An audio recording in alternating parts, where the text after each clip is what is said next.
हुआ और लाजरस बीमार होकर मर भी गया।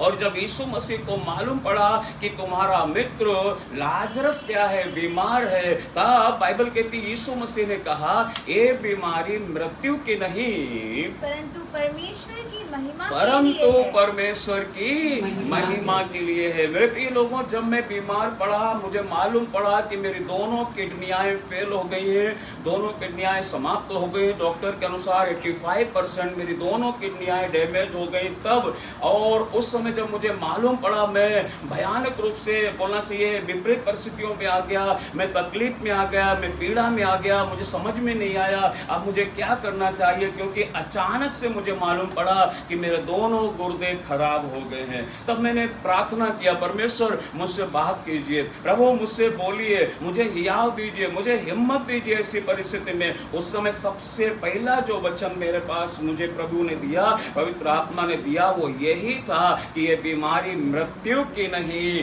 परंतु परमेश्वर की महिमा के लिए है। ये बीमारी मृत्यु की नहीं, परमेश्वर की महिमा के लिए। और मैंने इस वचन पर विश्वास किया, प्रभु भले मैं बीमार हो गया हूँ, भले मुझे गंभीर बीमारी हो गई है, लेकिन मैं मरूंगा नहीं। ये बीमारी मृत्यु के लिए नहीं परंतु परमेश्वर की महिमा के लिए है। बस उस समय मुझे हियाव आया और मैंने बोला, प्रभु मुझसे बातें करते रहिए, मुझे और हिम्मत दीजिए, मुझे इस परिस्थिति में से होकर आगे जाने के लिए सहायता कीजिए, मदद कीजिए। और तब परमेश्वर ने मेरी सहायता और मदद की। और मैं धन्यवाद देता हूँ पिता परमेश्वर का, जिसने इस गंभीर बीमारी में भी मुझे 10 वर्ष हो गए संभाले हुए। इस बीमारी के साथ मुझे और अनेकों बीमारियां हुई। किडनी डैमेज होने के साथ साथ मेरा ब्रेन में क्लोट आया, मुझे ब्रेन में टीबी हुई, एक बार और लंग्स में टीबी हुई, मेरे को राइट साइड में पैरालाइज आया। इसके अलावा बोलना चाहिए मुझे बहुत सारी समस्याएं आई। मेरे को हार्ट प्रॉब्लम हुआ, डॉक्टर के अनुसार 35% मेरा हार्ट काम कर रहा है। इस तरह से मुझे नाना प्रकार की बीमारियां हुई, नाना प्रकार की समस्याएं हुई, लेकिन मैं परमेश्वर का धन्यवाद देता हूं कि परमेश्वर ने इन गंभीर बीमारियों में भी मुझे संभाले रखा। और पिता परमेश्वर का धन्यवाद देता हूं, प्रभु यीशु का, पवित्र आत्मा का धन्यवाद देता हूं जिसने मेरी रक्षा की, मदद की। साथ ही साथ मैं धन्यवाद देता हूं तमाम पास्टर्स लोगों का जिन्होंने मेरे लिए प्रार्थना किया, उनके परिवारों को धन्यवाद देता हूं। मैं कलीसिया के प्रत्येक लोगों का भी धन्यवाद देता हूं। कलीसिया के प्रत्येक लोगों ने मेरी समय समय पर मदद की, सहायता की, हर तरह से मेरे संग खड़े रहे, उसके लिए मैं कलीसिया के प्रत्येक लोगों को धन्यवाद देता हूं। मैं परिवार का भी धन्यवाद देता हूं जिन्होंने मेरे दुख के समय में मुझे संभाला, मेरी पीड़ाओं में मेरे संग खड़े रहे, मैं धन्यवाद देता हूं। मैं किसी विशेष का नाम लेना नहीं चाहता प्रियो, लेकिन आप में से प्रत्येक लोगों ने जो समय समय पर मेरा सहयोग दिया और मेरे लिए हर दुख में, मुसीबत में खड़े रहे, मैं आप सभी का धन्यवाद देता हूं। मेरे प्लान के सारे लोगों का धन्यवाद देता हूं। मैं मेरे मित्रों का, मेरे रिश्तेदारों का, मैं तमाम लोगों का धन्यवाद देता हूं जिन्होंने हर प्रकार से मेरी मदद की, मेरी सहायता की, और इसीलिए आज मैं आज भी जिंदा हूं और परमेश्वर की सेवा कर रहा हूं। उसके लिए मैं परमेश्वर को धन्यवाद देता हूं। मेरे प्रियो, जब मैं इस बीमारी से जूझ रहा हूं, मेरे साथ बहुत सारी समस्याएं आई, परंतु परमेश्वर ने अपने वचन के द्वारा मुझे हियाव दिया और हिम्मत बंधाई। एक और वचन पढ़ते हैं, अय्यूब की किताब उसका 17 अध्याय उसका पहला पद भी हम पढ़ते हैं। अय्यूब की किताब 17 अध्याय उसका पहला वचन। मेरा प्राण निकलने पर है। अय्यूब कहता है मेरा प्राण निकलने पर है, मेरे दिन पूरे हो चुके मेरे हैं। दिन पूरे हो चुके हैं, मेरे लिए कब्र तैयार मेरे है। लिए अय्यूब कहता है कब्र तैयार है। जब मैं वचन पढ़ रहा था, विशेषकर अय्यूब की किताब जब मैं पढ़ रहा था, पवित्र आत्मा ने अय्यूब की किताब के द्वारा, उन वचनों के द्वारा मुझसे बहुत बातचीत की। और जब अय्यूब इस तरह कहता है कि मेरे प्राण निकलने पर थे, मेरे लिए कब्र तैयार थी। मेरे प्रियो, मैं सच कहता हूँ, कम से कम 3 बार मैं मर चुका था। 3 बार मुझे मालूम है, मैं पूरी तरह मरते मरते ही बाहर आया हूँ, मरते मरते बचाया है परमेश्वर ने मुझे। 3 बार की मुझे याद है, अभी समय नहीं जो एक एक बार का मैं आपको बताऊं, बड़े संक्षिप्त में मैं आप लोगों के साथ एक गवाही बांट रहा हूं, लेकिन मुझे याद है परमेश्वर ने मुझे मरने से बचाया। एक समय ऐसा था जब कलीसिया के कई लोग हमारे साथ थे, आप लोगों को मालूम है, आप लोग मुझसे मिलने आया करते थे। उस समय में जब मैं ब्रेन में क्लॉट आने के कारण और बहुत सारी समस्या होने के कारण मैं सब कुछ भूल चुका था। मैं रात में उठकर बैठ जाता था और जमीन ठोक कर बोलता था यहाँ पर गड्ढा है, यहाँ पर पत्थरे हैं, और जाने बहकी बहकी बातें करता था और मैं इस तरह से हो गया था। कई लोग जो मुझे मिलने आए थे ना, उन्होंने देखा, बोले अबे बचने वाले नहीं है, अब तो इनका प्रबंध करना चाहिए, जाने का कभी भी कुछ भी हो सकता है। इसलिए अय्यूब कहता है कब्र मेरे लिए तैयार थी, मेरे सारे लोग। क्यों? क्योंकि मेरी हालत ऐसी थी, मेरी परिस्थिति ऐसी थी। मुझे देखकर उस समय कोई बोल नहीं सकता था कि ये जिंदा भी रहेंगे, लेकिन परमेश्वर की दया है, ये बीमारी मृत्यु की नहीं परंतु परमेश्वर की महिमा के लिए है। परमेश्वर ने मुझे कब्र में जाने नहीं दिया। कितने मेरे संग वाले लोग जो बीमार हुए, किडनी की समस्या हुई, वो लोग दुनिया छोड़कर चले गए। अनगिनत लोगों को जो मेरी आंखों के सामने थे, मेरे साथ डायलिसिस कराते थे, वे चले गए, लेकिन परमेश्वर ने संभाला। इस बीच में कोरोना काल जैसा समय भी आया, अच्छे अच्छे लोग चले गए, लेकिन परमेश्वर ने संभाला। उसके लिए मैं परमेश्वर को धन्यवाद देता हूँ। ये सारे लोगों की प्रार्थनाएं हैं, ये सारे लोगों का प्रेम है, ये परमेश्वर की दया है जिसके द्वारा उसने मुझे संभाला। उसके लिए मैं परमेश्वर को धन्यवाद देता हूँ। एक और वचन पढ़ेंगे, भजन संहिता की किताब, उसका 6 अध्याय, उसका 6 पद भी हम पढ़ेंगे। भजन संहिता की किताब 6 अध्याय, उसका 6 पद भी। मैं कराहते कराहते थक गया। मैं कराहते कराहते क्या हो गया मालूम है? थक गया हूँ। जब मुझे ये बीमारी हुई ना, इसके साथ साथ मुझे भयानक दर्द हुए, भयानक दर्द हुए। मेरा पहला एक सर्जरी हुआ यहाँ पर, जिसको फिस्टोला बोलते हैं, जिसके द्वारा डायलिसिस होता है। जब ये सर्जरी हुई, लगभग 2 घंटे की सर्जरी थी, और ये होने के बाद जब इसमें टांके आए थे, वो दर्द मुझे कम से कम 10 दिनों तक रहा। इतना भयानक दर्द होता था ना कि सुबह शाम दोपहर कभी भी भयानक दर्द होने के कारण मैं कराहता रहता था, मैं चिल्लाता रहता था, मैं रोता रहता था। मैं इतना दुखी हो चुका था कि प्रभु ये सब मेरे संग क्या हो रहा है। इसके साथ साथ एक समय ऐसा आया जब मेरी पसलियों में पानी भर गया था, और वो पानी भरने के कारण मुझे सांस मिलना बंद हो गई। पहले तो मैं देखता रहा कि निकल जाएगा, सही हो जाएगा, परंतु 8 दिन हो गए, और जब 8 दिन इस तरह एक एक करके गुजर रहा था, मुझे याद है उन 8 दिनों में मैं सोया नहीं हूँ। क्यों? क्योंकि इतना दर्द था और मैं लेट नहीं पाता। जैसे लेटने जाऊँ ना तो मुझे सांस नहीं मिलती थी, और बैक साइड में यहाँ पे भयानक दर्द होता था। इतना दर्द होता था ना, मेरे सहने से बाहर। मैं कराता रहता था, मैं बैठे बैठे चिल्लाता रहता था, पीछे तकियाएं लगा कर रखता था, और मैं इस तरह चिल्लाता रहता, कराता रहता। मैं कई बार परिवार में बोला मुझे गोली मार दो, मैं मरना पसंद करूंगा, लेकिन अब ये दर्द मुझसे सहा नहीं जाता। ऐसी पीड़ा में से होकर गुजरा। सो इसलिए बाइबल क्या कहती है कि मैं कराता रहता हूँ, मैं अपनी खाट आंसुओं से भिगोता हूँ, आंसुओं से भी। मैं सच में रोता रहता था। मुझे याद है कि जब मैं करवट से लेटता था मुझे सुकून नहीं, मैं बैठूं तो मुझे सुकून नहीं, मैं खड़ा हो जाऊं तो मुझे आराम नहीं।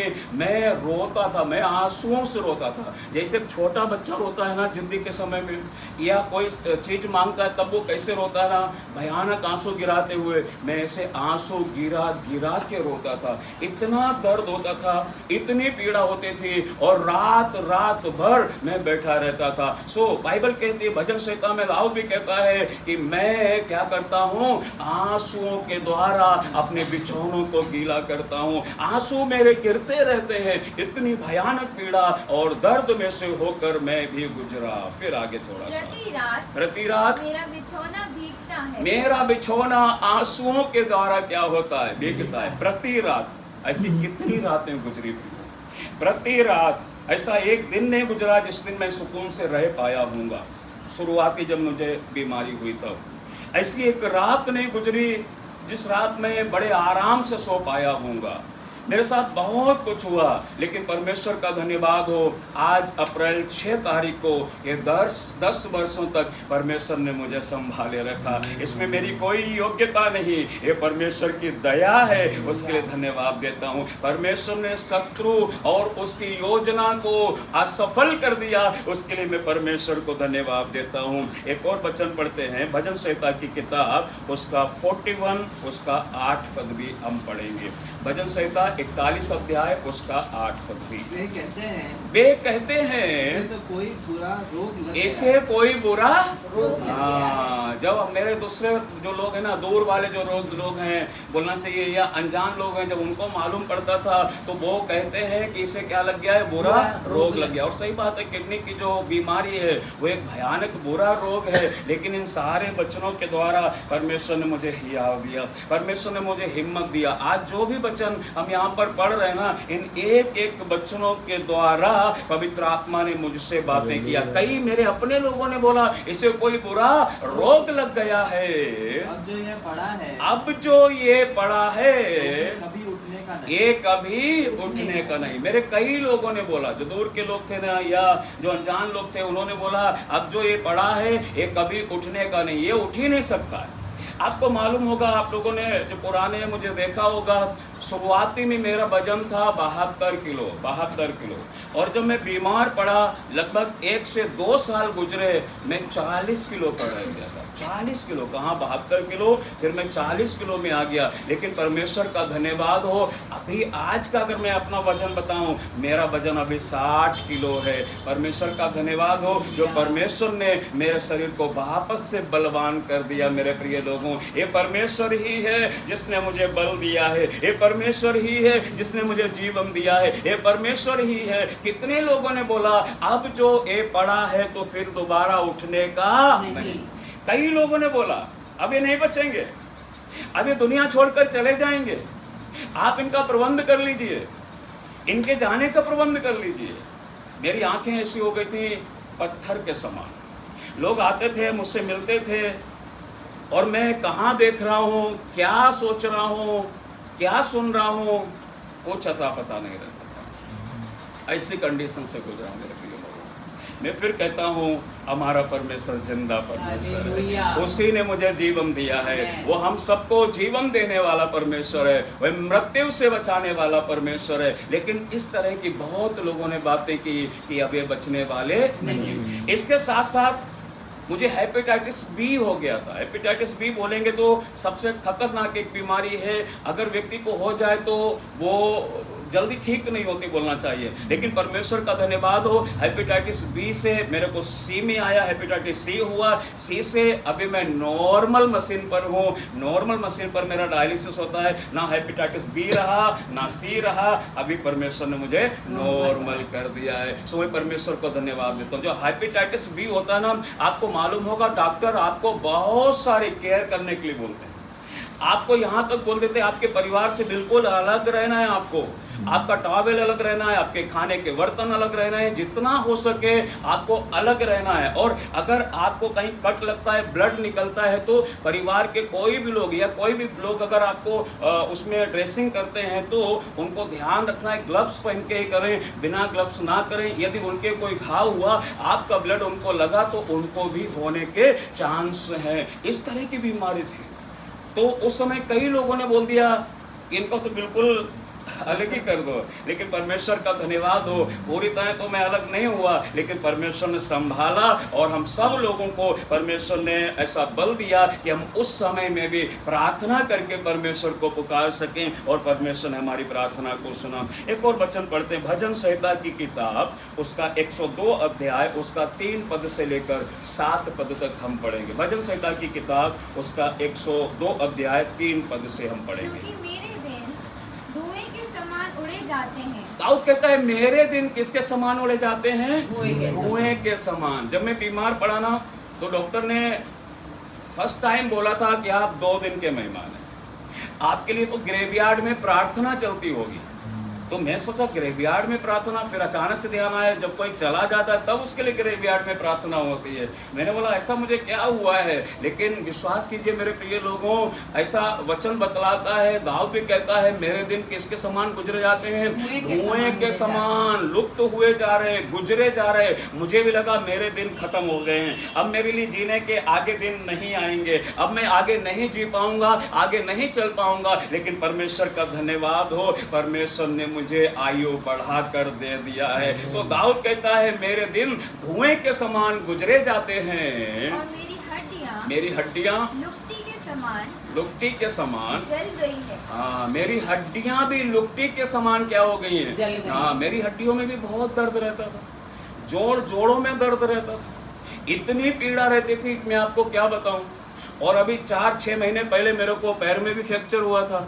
डॉक्टर ने बोला आपके सारे जोड़ खराब हो चुके हैं, बहुत सारी समस्याएं हैं, और फ्रैक्चर जो है ना वो जल्दी जुड़ता नहीं किडनी पेशेंट का। लेकिन परमेश्वर का धन्यवाद हो, 1 महीने पट्टा चढ़ा रहा, उसके बाद पूरी तरह से जुड़ गया और आज मैं आपके सामने खड़ा हूँ। मुझे याद है कि जब मेरा पैर फ्रैक्चर हुआ, दोनों घुटनों में, जोड़ों में इतना दर्द था ना कि मैं एक कदम चलना तो दूर, इस तरह खड़ा भी नहीं हो पा रहा था। ये 2 बार कम से कम हर्षित और बेटा उठाकर मुझे अंदर लेकर आया, कई लोगों ने सहारा देकर मुझे संभाला, व्हील चेयर पर लेकर मुझे जाते थे। लेकिन परमेश्वर का धन्यवाद हो, परमेश्वर ने आज फिर से मुझे खड़े रहने का बल दिया है। सो दाऊद कहता है मेरी हड्डियां लुकटी के समान जल गई थी। मेरा मन झुलसी हुई घास के समान। मेरा मन भी कैसा हो गया था? झुलसी हुई घास के समान हो गया था। प्रियो, जब बीमारी में से होकर गुजरते हैं ना, या विपरीत परिस्थिति में से होकर गुजरते हैं ना, या क्लेश में से होकर गुजरते हैं, तब मालूम पड़ता है कि हम कितने बड़े विश्वासी हैं, क्योंकि वो हमारी एक परीक्षा है जो हो रही है और उसी समय हमें अपने विश्वास को प्रकट करना है। इसलिए दाऊद कहता है मेरा मन भी क्या हो गया था? झुलसी हुई घास के समान हो गया था, झुलसी हुई घास के समान सूख सूख गया था। और मैं अपनी रोटी खाना भूल जाता मैं हूँ। अपनी रोटी खाना भूल जाता ये हूँ। ठीक कहता है, रोटी खाना भूल जाता हूँ। भूख लगती नहीं थी, कई बार कई दिनों भूख नहीं लगती थी। जब मेरे को पीलिया हुआ ना, पीलिया में कम से कम 3 महीने बुखार आया, 103, 104, 103, 104 डेली। थर्मामीटर घर में लाकर डॉक्टर ने बोला नापते रहो, नापते रहते थे। मैं बाजार जाता था और घर आता था तो फीवर आ जाता था, इतना भयानक बुखार आता था ना, हड्डी टूट जाती थी, पूरा शरीर कमजोर पड़ जाता था। बोलना चाहिए भयानक रूप से पीड़ा में से होकर गुजरना पड़ा। लेकिन परमेश्वर का धन्यवाद हो, परमेश्वर ने ही संभाला है। सो बाइबल क्या कहती है आगे? और मैं कराहते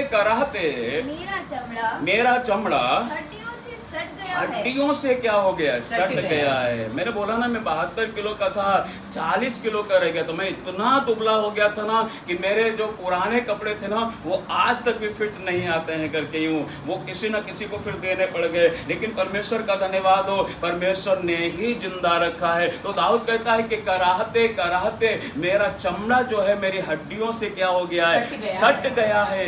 मैं जंगल के धनेश के समान हो गया मैं जंगल के धनेश के समान हो गया हूँ।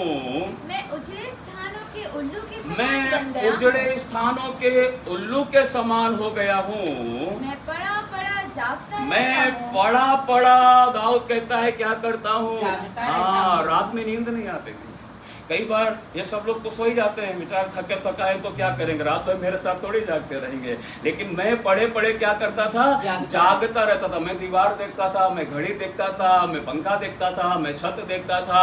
मैं सोचता था मैं सो जाऊं, मुझे नींद नहीं आती थी। फिर जाकर जब डॉक्टर को बोला डॉक्टर साहब नींद नहीं आ रही, 24 घंटे निकल रहे हैं, मैं जागता रहता हूँ, मैं पड़ा रहता हूँ, मैं सोचता रहता हूँ, मुझे नींद नहीं आती। तब जाकर डॉक्टर ने एक टेबलेट दी नींद की। लेकिन उस समय मुझे मालूम डॉक्टर नींद की टेबलेट दिए हैं। मैं जाने क्या सोचकर उसको दिन भर में 1 बार की जगह 2 बार खा लेता था।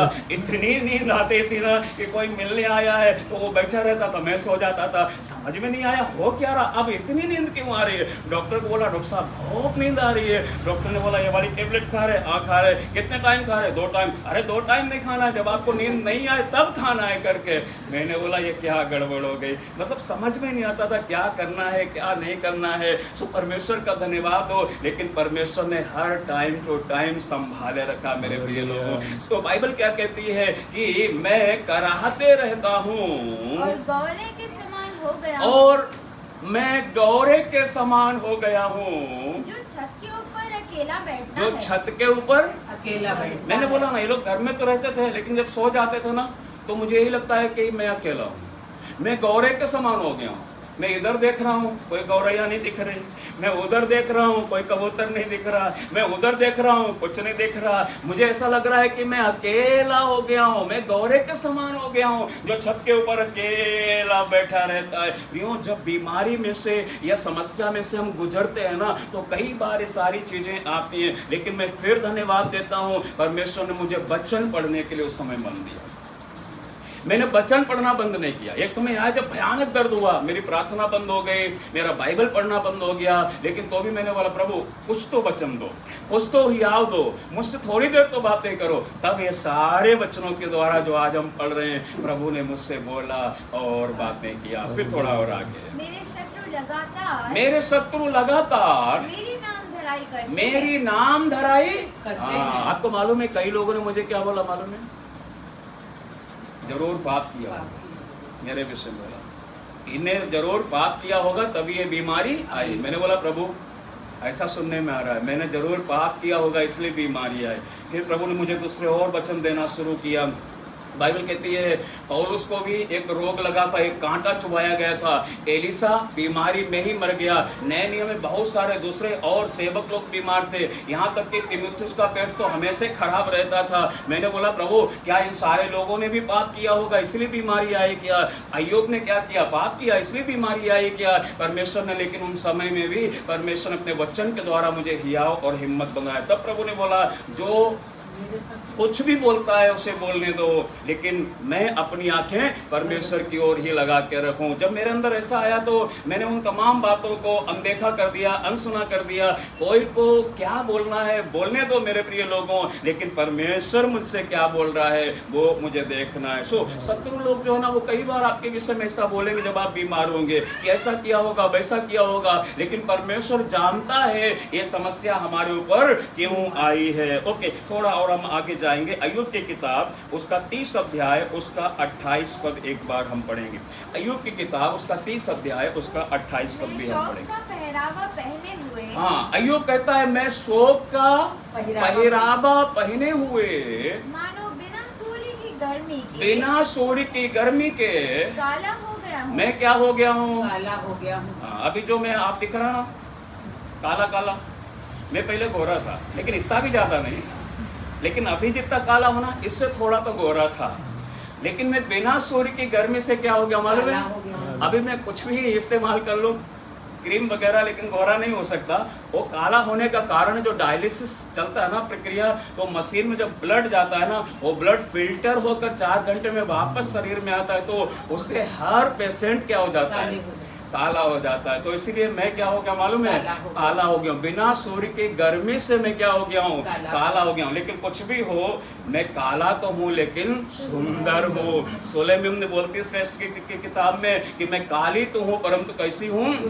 इसलिए आप जैसे भी हैं आप अपने आप में भरोसा रखिए कि परमेश्वर ने आपको जैसा भी बनाया है सुंदर बनाया है। परमेश्वर ने आपको अच्छा ही बनाया है, इसलिए कभी भी किसी भी परिस्थिति में निराश नहीं होना। मैं आपको बताऊं जब मैं शुरू में बीमार हुआ था ना, अभी जो मेरा चेहरा है ना ये नॉर्मल चेहरा है। आप में से पुराने लोग जो यहाँ पर हैं आपने देखा होगा मेरा चेहरा इतना सूज गया था। मेरे पास है पुरानी फोटोज वगैरह, मैं दिखा सकता हूँ। मेरा चेहरा इतना सूज गया था और पानी भर जाता था पूरे शरीर में, उसके कारण मेरे पाँव भी मोटे मोटे सूज जाते थे। शुरू में नहीं समझ में आता था क्या करना है क्या नहीं करना है, लेकिन परमेश्वर का धन्यवाद हो, परमेश्वर ने अब तक संभाले रखा। मेरा चेहरा बेडौल हो गया था।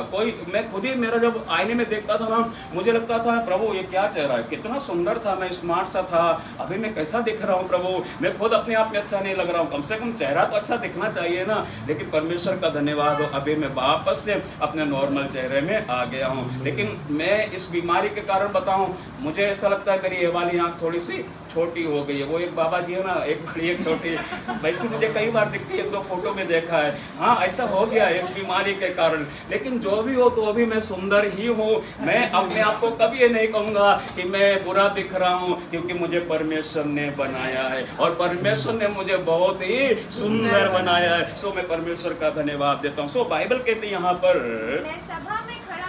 मैं सभा में खड़ा होकर सहायता के लिए दुहाई देता हूँ। मैं अय्यूब कहता है दुहाई देता हूँ। मैं गिदड़ों का भाई और गया संगी हो गया हूँ, मेरा चमड़ा काला मेरा चमड़ा क्या हो गया है? काला होकर काला होकर मुझ पर से गिरता जाता है। मुझ पर से क्या होता है? गिरता जाता है। ये भी मेरे साथ हुआ। मेरा चमड़ा काला हुआ सो हुआ।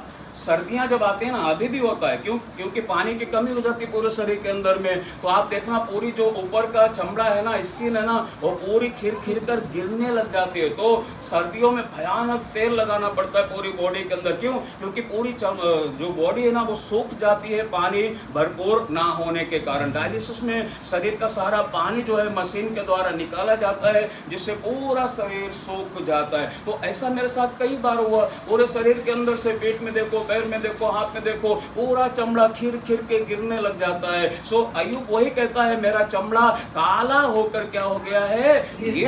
गिरता जाता है। और ताप के मारे मेरी हड्डियां जल गई हैं। मेरी हड्डियां भी क्या हो गई हैं? जल गई हैं। लेकिन मेरे प्रियो, परमेश्वर जली हुई हड्डियों में भी जीवन डालने वाला परमेश्वर है। परमेश्वर गिरते हुए चमड़े को भी नया बनाने वाला परमेश्वर है। परमेश्वर कभी भी नहीं छोड़ता। चलिए एक दो वचन और पढ़ के हम प्रार्थना में करेंगे। भजन संहिता की किताब उसका 43 अध्याय उसका 5 पद एक बार हम पढ़ेंगे। भजन संहिता की किताब उसका 43 उसका 5 पद।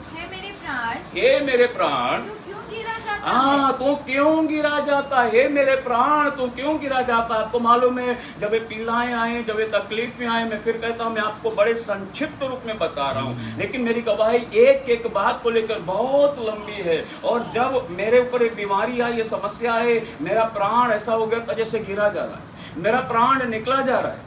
अब मेरा प्राण उदास हो चुका है, मेरे अंदर शांति नहीं है, मेरे अंदर आनंद नहीं है। मैं रोता और तड़पता हूँ, मैं व्याकुल और परेशान हूँ। मैं करूँ तो करूँ क्या?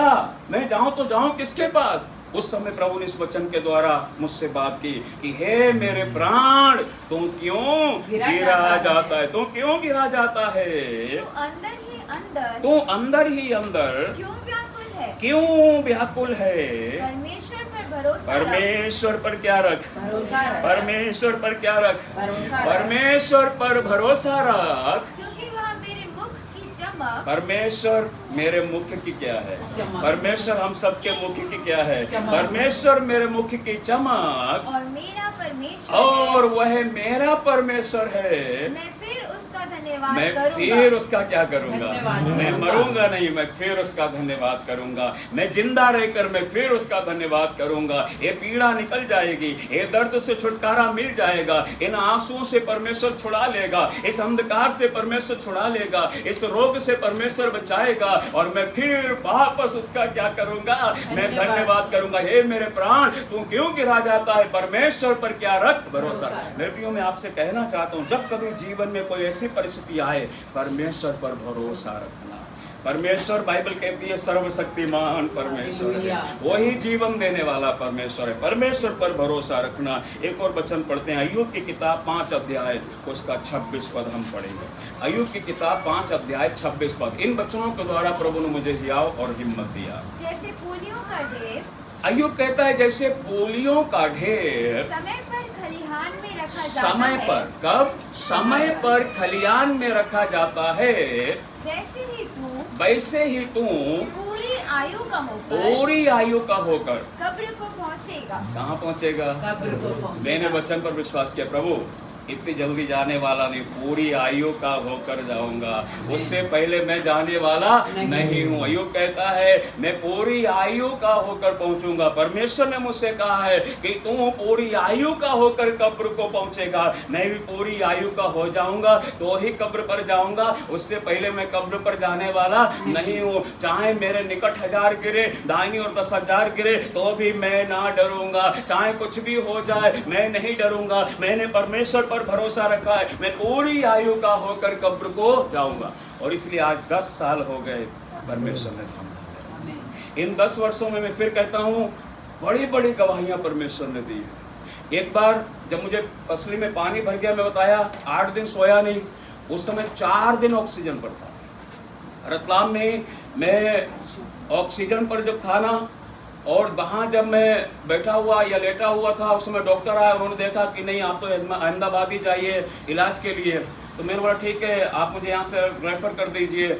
मैं वहाँ से निकला, मेरे अपने लोग जब मुझसे मिलने के लिए आए थे ना, उन्होंने देखा कंडीशन इतनी ख़राब है कि ये बच नहीं सकते। ऑक्सीजन मास्क लगा, एम्बुलेंस का पता किया, बहुत चार्जेस मांग रहे थे। मैंने बोला नहीं ले जा सकते, वगैरह वगैरह बहुत कुछ हुआ।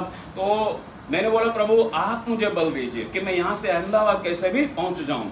आप विश्वास नहीं करेंगे, मास्क निकाला, डॉक्टर ने डिस्चार्ज किया। सबसे पहले मैं कटिंग के दुकान गया, कटिंग करवाए, क्योंकि मैंने सोचा वहाँ जाऊँगा तो 8-10 दिन कितने दिन लग जाएंगे नहीं पता। और प्रभु ने मुझे सांस लेने में सहायता की। मैंने बोला, मेरे को नहीं मालूम था ऑक्सीजन होता क्या। मैं ट्रेन में बैठा, मैंने बोला कि मुझे किनारे के खिड़की पर बिठा देना, मैं सांस लेते हुए चला जाऊँगा। और आप विश्वास नहीं करेंगे, मैं अहमदाबाद पहुंचा, वहाँ के एक प्राइवेट हॉस्पिटल में पहुंचा। और जैसे ही मैं वहाँ पहुंचा, शुरुआती जब वो देखते हैं ना कि हाँ क्या है क्या नहीं है, जैसे ही डॉक्टर ने देखा वैसे मुझे सांस मिलना बंद हो गया। मेरे को 4 दिन वहाँ ऑक्सीजन पर था, 4 दिन। एक टाइम ऐसा था जब एक्सरे कराने के लिए उठाकर लेकर जा रहे थे ना, मैं लेटा हुआ था, तो एक्सरे करने वाले ने बोला कि आप थोड़ी देर के लिए लेट जाइए। मैंने बोला मैं लेट ही नहीं सकता, मैं बैठे बैठे ही एक्सरे कराऊंगा। मैं यूँ लेटा, मैं 30 सेकेंड के लिए भी नहीं लेट पाया, इतना दर्द था मुझे। उसके बाद लगभग 1 लीटर पानी मेरी पसली में से बाहर निकाला गया, तब जाकर मुझे आराम मिला।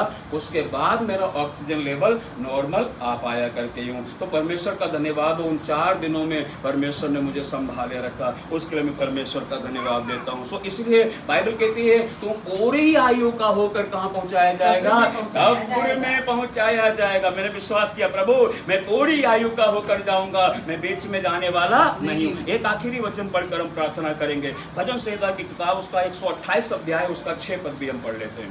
भजन संहिता की किताब उसका 128 अध्याय उसका 6 पद।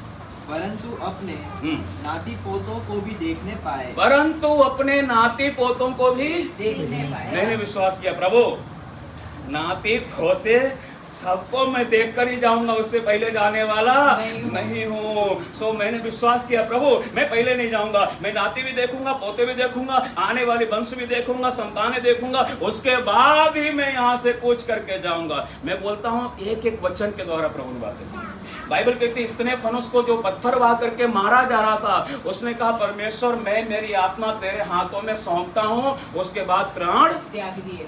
मैंने बोला मैं नहीं सौंपता अभी मैं अपनी आत्मा नहीं सौंपता परमेश्वर, मैं अपना प्राण नहीं सौंपता प्रभु, मैं जीना चाहता हूँ, मैं दीर्घायु चाहता हूँ, मैं पूरा काम करना चाहता हूँ। और बाइबल कहती है शमौन के विषय में जो इजराइल के उद्धार की बाट जो रहा था, उसने बाइबल कहती जब यीशु मसीह को देख लिया तब उसने कहा परमेश्वर अब तुम अपने दास को शांति से विदा कर, क्योंकि मैंने तेरे उद्धार को देख लिया है। मैंने बोला प्रभु मैं भी बहुत चीजें देखना बाकी है, जब मैं देख लूं मैं संतुष्ट हो जाऊं, मैं कहूंगा प्रभु विदा कर तब ले चलना, लेकिन उससे पहले लेकर नहीं जाना। सो परमेश्वर अब तक संभाला। 10 वर्ष गुजर गए प्रियो, इन 10 वर्षों में बहुत सारी चीजें हुई, लेकिन परमेश्वर ने जिंदा रखा, उसके लिए परमेश्वर को धन्यवाद देता हूँ। आप लोग मेरे लिए, परिवार के लिए, सेवकाई के लिए प्रार्थना करते रहिए, परमेश्वर ऐसे ही आगे और मुझे इस्तेमाल करता रहे। प्रभु इन वचनों के द्वारा हम सबको आशीष दे।